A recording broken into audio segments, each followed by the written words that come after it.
En 1978, Ron avait 20 ans. Aux côtés de son père, le sénateur républicain John Briggs, il a mené campagne pour rétablir la peine de mort en Californie. Si un horrible tueur vous assassinait ce soir, ce tueur ne risquerait pas la peine de mort selon la loi californienne. La pétition a recueilli plus d'1 million de signatures et les Californiens ont voté pour la restauration de la peine capitale. À l'époque, je pensais que les méchants devaient être pendus, qu'ils ne devaient pas être bien traités et qu'on devait les exclure de la société. 34 ans plus tard, Ron dit avoir mûri.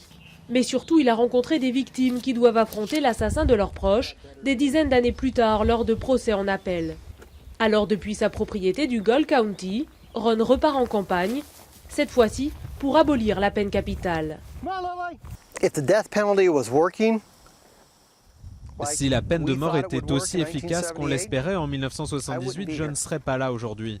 Si la Californie arrivait à exécuter des gens régulièrement, il n'y aurait pas de faille dans le système et même en mettant de côté la question morale, pour ou contre, le système fonctionnerait. Mais il est évident que le système ne marche pas.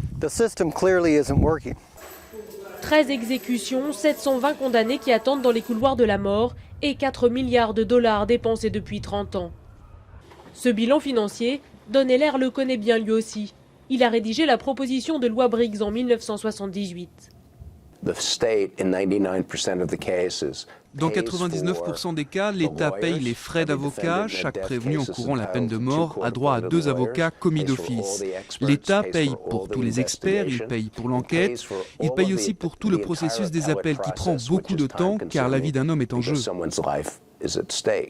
Et le coût d'emprisonnement dans un couloir de la mort est 3 fois supérieur à celui d'un détenu classique. Comme Ron, Don Heller ne se dit pas plus tendre avec les criminels, mais rationnel. Dans un État au bord de la faillite, cet argument économique pourrait convaincre les Californiens d'abolir la peine de mort en novembre prochain.